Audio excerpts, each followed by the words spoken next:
저는 얼마 전 인터넷 기사에서 그 아들을 죽인 사형수를 뺨 한 대로 용서한 이란의 한 부모 이야기를 들었습니다. 종교적 그리고 사회적 배경은 다르지만 한 인간으로서 자식을 잃은 부모의 마음이 어떠한지 마음 깊이 다가온 이야기였습니다. 이 여인은 7년 전 자신의 아들을 칼로 찔러 죽인 그 살인자가 오랜 재판의 시간을 통해서 결국은 사형을 선고받았고 그 사형에 처해진 그 현장에 이 여인은 참석을 했습니다. 자신의 아들을 죽인 사람은 이란의 유명한 축구 선수의 아들이어서 이란 사회가 죽이지 말고 합의하고 용서하라고 이 언론의 힘으로 탄압을 하기도 했었습니다. 그렇지만 피해자 부부는 아들을 잃은 슬픔을 당해보지 않은 채 함부로 용서를 하지 말라, 말하지 말라 라면서 이 여론의 압박에 맞섰다고 합니다. 그리고 당당히 아들의 복수를 위해 형장에 참석했던 것이죠. 이란이라는 나라는 아직도 이 이슬람의 율법 제도인 키사스 제도가 있습니다. 이것은 뭐냐면 이에는 이, 눈에는 눈. 그래서 당한 대로 복수를 하는 그런 제도입니다. 살인한 자에게는 살인으로 그 값을 갚아내는 것이죠. 이날도 키사스 제도에 의거해서 살인자를 동일하게 죽음으로 복수하는 그 현장에 이 남자의 목에 교수형을 위한 밧줄이 걸리고 있었습니다. 그런데 바로 그때 뜻밖의 일이 일어난 것이죠. 이 여인이 자신의 아들을 죽인 범죄자가 밧줄에 걸려있는 상황에서 그 형단에 올라서서 이 살인자의 뺨을 때린 것입니다. 그리고 이렇게 말했습니다. 죄는 밉지만 나는 너를 용서한다. 죄는 밉지만 내가 너를 용서하겠다. 그리고 나서 직접 여인이 그 손으로 그 사형수의 목에 걸려있는 밧줄을 풀어주는 모습을 제가 사진으로 보았습니다. 사형장을 나오면서 그녀는 청중을 향해 또다시 한번 외쳤습니다. 자식 잃은 부모의 심정을 당해보지 않고 함부로 용서를 말하지 말라. 아직 해결되지 않는 끝없는 원한과 분노의 눈물을 흘리고 오는 여인의 모습을 보았던 것입니다. 저는 이 이야기를 들으면서 용서란 무엇일까? 용서란 참 어려운 게 아닐까? 이런 생각을 한번 해보았습니다. 한 사람이 당하게 된 상처와 고통, 또 지워지지 않는 기억들로 인해서 삶 전체가 망가지고 정상적인 삶 자체가 가능하지 않은 그런 사람들의 입장에 선다면 저 같아도 그 가해자들을 용서한다는 건 정말 어려운 일일 것 같습니다. 우리도 살아가면서 때때로 누군가에게 어떤 외부로부터 그런 상처와 아픔과 고통을 받을 때가 있지 않습니까? 용서라는 말이 참 고상하지요. 아름답고 고결한 것은 사실입니다. 그렇지만 고통받는 자의 아픔을 무시한 채 단순히 용서해야 한다는 그 당위는 그거 역시도 어려운 이야기가 아닐까 싶습니다. 오늘 본문에 있는 말씀은 베드로가 바로 오늘 던졌던 이 화두인 용서에 대한 질문을 주님께 하는 것들로 시작이 됩니다. 베드로가 말합니다. 주님, 형제를 용서하는데 한 7번 정도면 충분하지요? 당시 유대인들의 전통에는요 3번까지 용서하는 전통이 있었습니다. 그리고 4번째는 아주 강하게 율법으로 다스렸습니다. 왜냐하면 똑같은 잘못을 4번이나 한다면 이미 앞에 3번의 잘못을 저질렀을 때 회개한 뉘우침이 사실일까요? 아닐까요? 사실이 아니라는 것을 증명했기 때문에 4번째부터는 아주 엄하게 다스렸습니다. 이러한 문화적 배경에서 베드로는 나름 통큰 용서의 범위를 설정한 거였죠. 칭찬받을 생각으로. 그러나 예수님이 말씀하시는 용서의 범위는 베드로가 말한 것보다 훨씬 더 넓었습니다. 주님이 말씀하신 용서의 범위가 몇 번이었습니까? 70번씩 7번이라도. 몇 번이에요? 490번이니까 491번째에선 폐도되는 거죠. 없애버려도 되는 건가요? 그런 제한적인 용서의 범위가 아니라 사실 주님은 70번씩 7번이라도 용서하라는 이 말씀을 통해 무한한 용서, 끝없는 용서를 오늘 말씀하고 계신 거예요.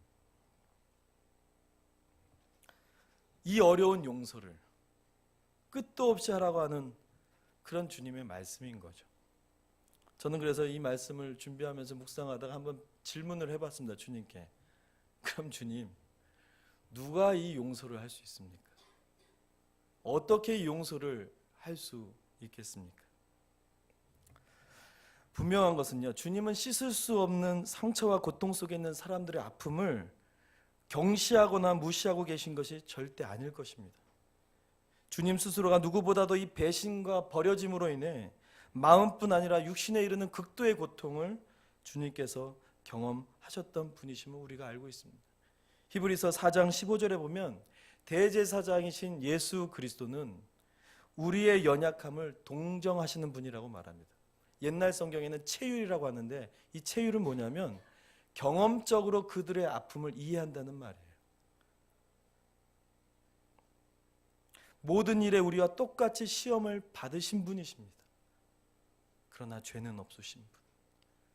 어쩌면 이 세상 존재하는 모든 고통에 대해서 주님은 멀리서 방관자가 아니라 그 고통을 이미 경험하시고 이해하신 이해자로서 오늘 우리에게 다가오셔서 이 말씀을 하고 계신다는 것입니다.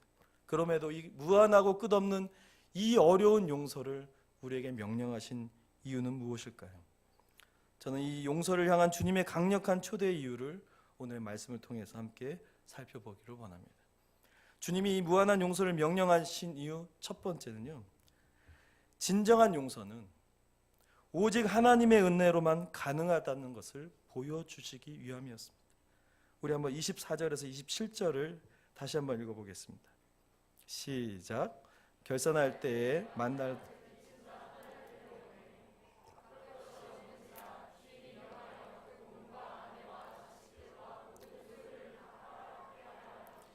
그 종이 엎드려 절하며 이르되 내게 참으소서 다 갚으리다 하거늘 그 종의 주인이 불쌍히 여겨 놓아 보내며 그 빚을 탕감하여 주었다니. 아멘. 여러분, 만일 용서가 하나님의 은혜가 아닌 우리 자신의 스스로의 힘으로 해야 하는 것이라면 아마도 주님은 무조건 용서라는 이 무거운 짐을 저와 여러분들에게 던져주지 않으셨을 것입니다. 끝없는 용서, 이 진정한 용서의 근원은 바로 하나님께로부터 시작되는 은혜임을 보여주시고자 하는 것이죠. 그것을 설명해 주기 위해서 주신 비유가 오늘 1만 달란트 빚진 자의 비유입니다. 이 주님의 비유를 정확하게 이해하기 위해서 1만 달란트가 어느 정도 되는지를 좀 한번 환산해 볼 필요가 있는데요. 여러분, 데나리온 들어보셨죠? 네. 당시에는 이 데나리온이라고 하는 화폐 제도가 존재하고 있었습니다. 근데 1데나리온은 오늘날 성인 한 사람이 하루 동안 일해서 받을 수 있는 돈. 요즘 하루 일당 얼마예요? 대딩들? 네, 뭐 이렇게 해서 한 7만 원, 6만 원 정도 된다고 하더라고요.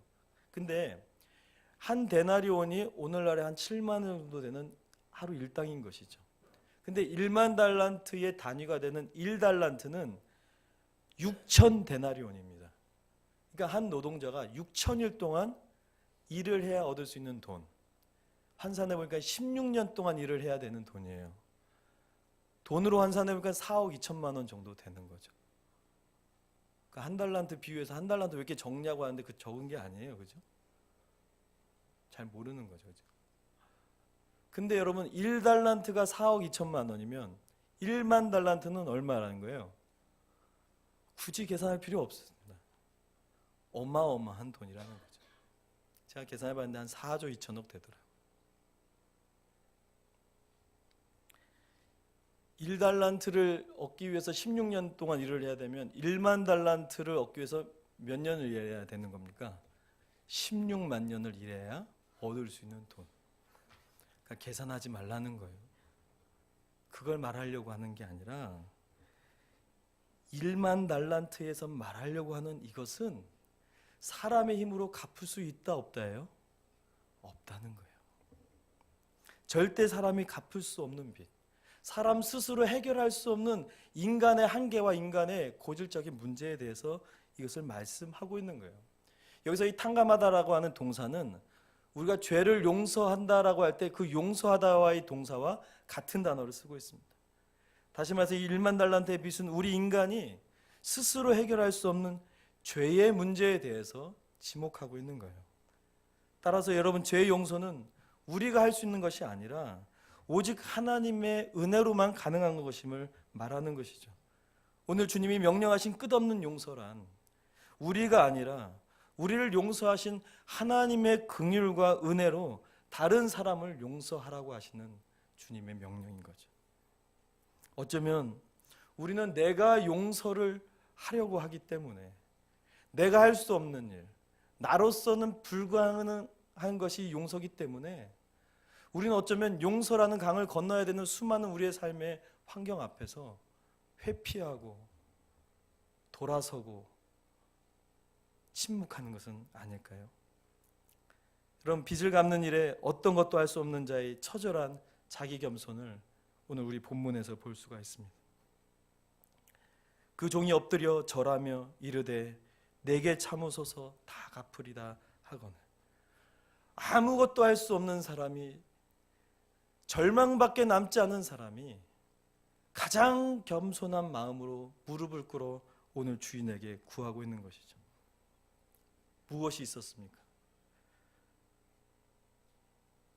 오직 불쌍히 여기시는 주인의 자비와 긍휼, 그 수용만이 이 비유를 통해 나타나는 것뿐이었습니다. 그것뿐이었습니다. 절망이 깊으면 깊을수록 스스로 해결할 수 있는 능력이 없는 무능함과 무기력함의 깊이가 깊으면 깊을수록 그것을 갚고 그것을 채우고 그것을 가능하게 할 수 있는 주인의 긍휼과 사랑과 은혜만이 오늘 비유 속에서 나타나는 것입니다. 여러분, 누가 용서할 수 있겠습니까? 어떻게 용서할 수 있겠습니까? 오늘의 이 비유는 오직 복음만이, 복음 안에 있는 예수 그리스도의 은혜만이, 그 은혜를 믿고 경험하는 자들만이 용서할 수 있다. 주님의 긍휼로, 주님의 자비로 용서할 수 없는 사람을 감히 우리가 용서할 수 있다라고 말씀하는 것입니다. 사랑하는 성도 여러분, 여러분들의 삶에 다시금 하나님의 사랑과 깊은 긍휼이 필요하십니까? 나를 향한 하나님의 그 깊고 놀라운 사랑과 용서가 어느덧 너무나 멀어져서 하나님이 나를 어떻게 사랑했는가에 대한 감격도, 그러한 삶의 근거도 혹시 잊어버리고 계십니까? 어쩌면 그런 모든 우리들에게 오늘 주님이 다시 이 용서를 우리에게 명령하십니다. 용서해야 하는 무게감과 당위와 어려움 속에 우리를 봉착하게 하려 하시는 것이 아니라 이 용서는 오히려 우리가 살아계신 하나님의 은혜와 긍휼을 다시 덧입을 수 있는 변화와 생명과 은혜의 길이 되기 때문입니다. 다시 한번 하나님의 사랑과 용서 앞에 그 용서를 믿음으로 순종하고 나가는 여러분들의 삶에 여러분들을 향한 하나님의 사랑과 용서, 그 끝없는 긍휼과 은혜가 회복되어지는 은혜가 있기를 축원합니다. 여러분, 예수님께서 끝없는 용서를 명령하신 두 번째 이유가 있습니다. 그것은 용서하지 않으려는 인간의 이기심 때문입니다. 여러분, 28절에서 34절을 다시 한번 보죠. 시작. 그 종이 나가서 자기에게 100데나리온 빚진 동료 한 사람을 만나 붙들어 목을 잡고 이르되 빚을 갚으라 하매 그 동료가 엎드려 간구하여 이르되 나에게 참아주소서 갚으리이다 하되 허락하지 아니하고 이에 가서 그가 빚을 갚도록 옥에 가두거늘 그 동료들이 그것을 보고 못이 딱하게 여겨 주인에게 가서 그 일을 다 알리니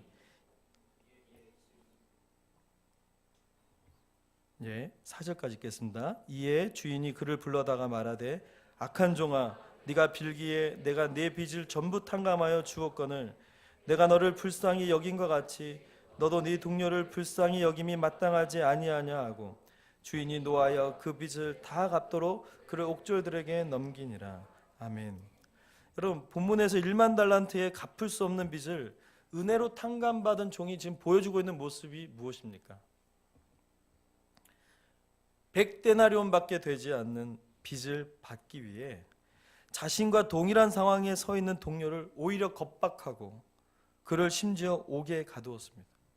조금 전 갚을 수 없는 빚으로 인해 자신과 가족들이 팔려가고 옥에 갇히게 될 운명에서 동료가 진 빚과는 비교 대상이 되지 않은 그 무거운 빚을 탕감받았으면서도 정작 자신보다 가벼운 빚을 지고 있는 동료를 탕감해 주지 못하고 있는 이 종의 이기심이 여러분 보이십니까?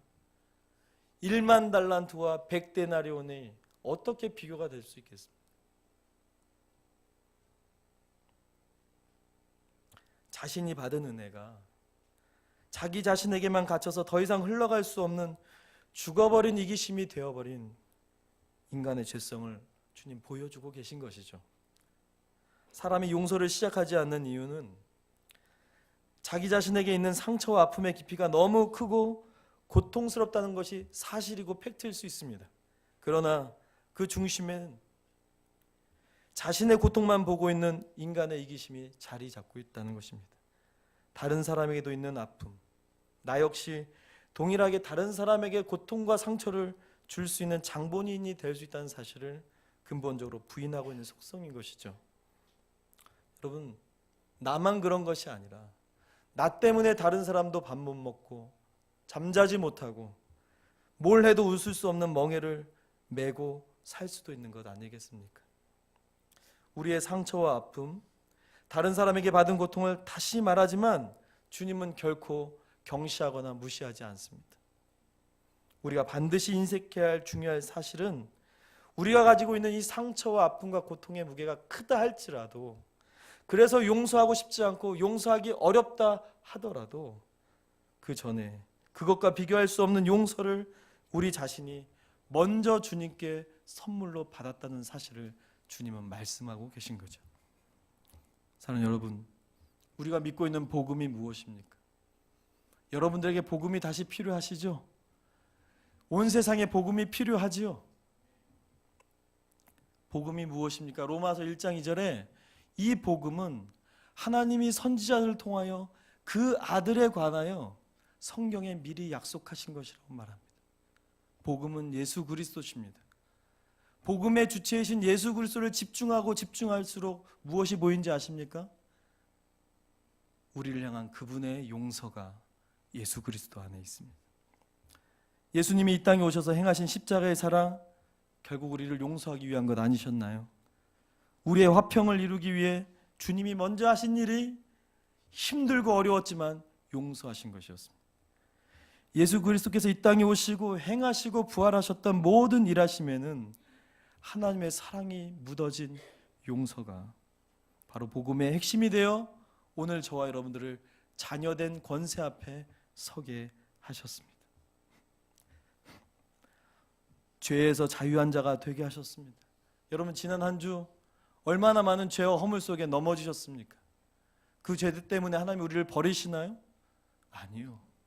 우리를 용서하기로 작정하셨기 때문에 여전히 우리가 그 은혜의 보좌 앞에 때를 따라 돕는 언어를 얻기 위하여 하나님 앞에 나올 수 있는, 사망과 권세가 끊어낼 수 없는 이 영원한 언약이 그분의 용서로부터 시작되었다는 사실입니다. 그런데 중요한 것은 뭡니까?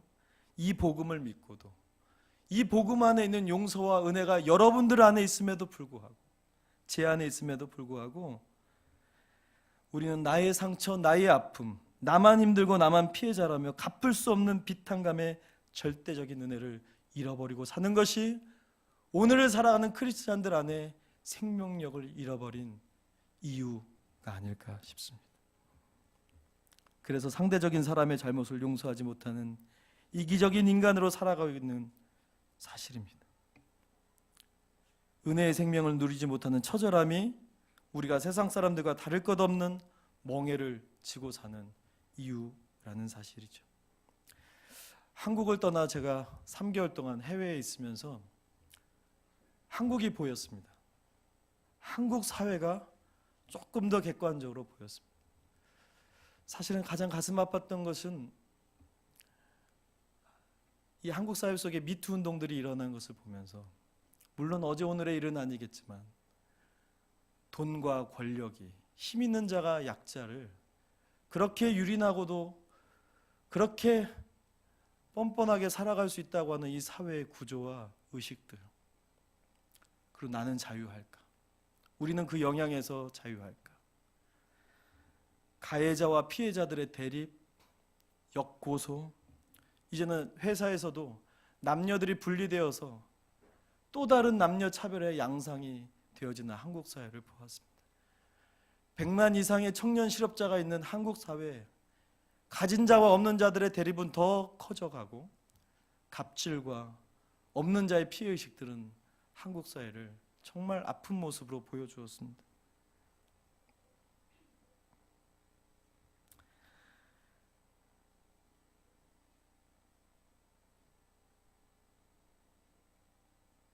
남북이 손을 잡는 감격을 저도 해외에서 보면서 참 감격스러웠습니다. 물론 아직도 해야 될 과제가 많겠지만 그런 하나님이 이루어 가시는 평화의 첫걸음 앞에서도 또 다른 보수와 진보라는 이념의 갈등이라는 대한민국의 총체적인 대립과 갈등은 어디를 보아도 누가 먼저 손을 잡거나 끌어안거나 자기에게 다가오라고 하는 한 발의 여지를 줄 사람이 보이지 않았습니다. 이 끝없는 평행선의 절망 앞에서 우리가 부인할 수 없는 사실이 있는데, 이 세대에는 정말 이 세대에 필요한 것은 나를 넘어, 나의 이기심을 넘어 용서해야 할 사람을 용서할 수 있는 한 사람의 주님의 긍휼과 은혜를 품은 믿음의 사람이 필요하다는 사실이었습니다. 저는 여러분들이 그런 사람이 될 수 있기를 축복합니다. 여러분, 또한 이러한 이기심으로 인해 용서하지 못하는 안타까움은 또 다른 문제로 발생하게 됩니다. 제가 최근에 한 지역을 리서치하면서 놀라운 사실을 발견하게 되었습니다. 이 지역은 근대사의 여러 문제들로 인해서 이 지역 자체에 굉장히 오래된 아픔과 상처가 있는 지역이었습니다.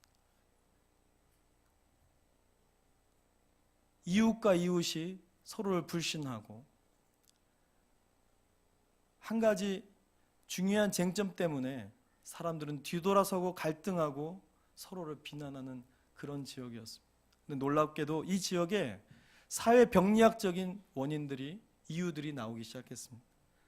자살률, 이혼율, 정신적인 질환율의 발생률이 굉장히 높은 지역이었습니다.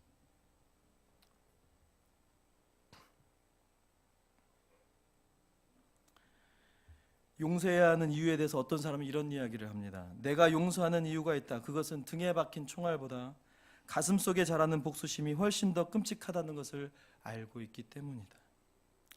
여러분, 그렇습니다.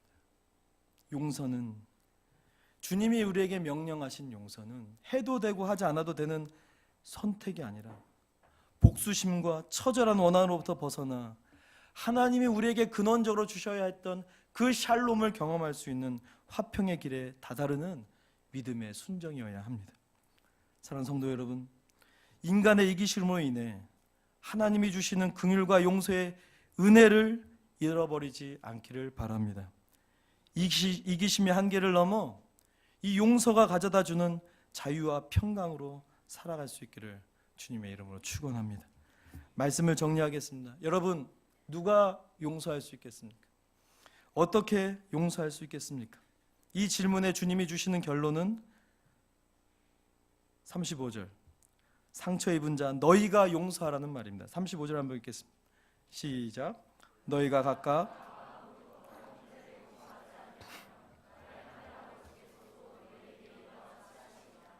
아멘. 주님은 사과받아야 할 사람이 용서하러 가라고 말씀하시지 않네요. 주님은 사과해야 할 사람이 사과를 하지 않고 사과받아야 할 사람이, 피해 입은 자가, 아픈 사람들이, 사과받아야 할 사람들이 먼저 용서하라고 말씀하십니다. 용서는요, 가해자가 할 수 있는 것이 아니라 아프지만 피해자만이 할 수 있는 일입니다.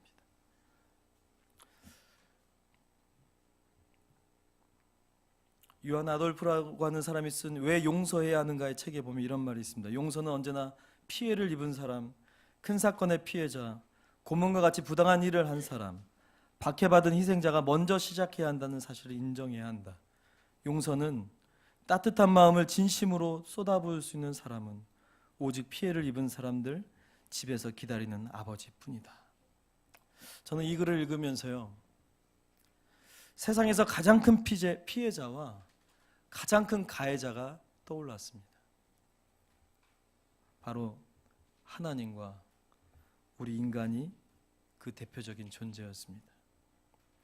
창조주이신 하나님이 피조물인 인간에게 당한 배신과 죄악과 경멸은 인간이 죽어도 마땅한 죄와 허물이었고, 인간은 그러한 죄성으로 인해 하나님을 고통스럽게 한 최대의 가해자가 아니겠습니까?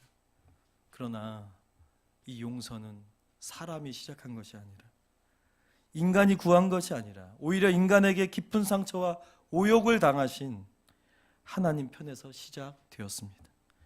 자기들이 하는 일이 무슨 죄인지도 모르고 살아가는 무지와 탐욕과 자만으로 가득 찬 인간들의 멸망의 길을 아픈 가슴, 아픈 사랑으로 십자가의 제물이 되기 위해 이 땅에 용서의 화신으로 오신 분이 바로 우리 주 예수 그리스도셨습니다. 그분이 용서의 강을 여시고 은혜로 인한 구원의 길을 여셨으며 이 땅에 하나님의 평강 그 샬롬을 시작하셨습니다.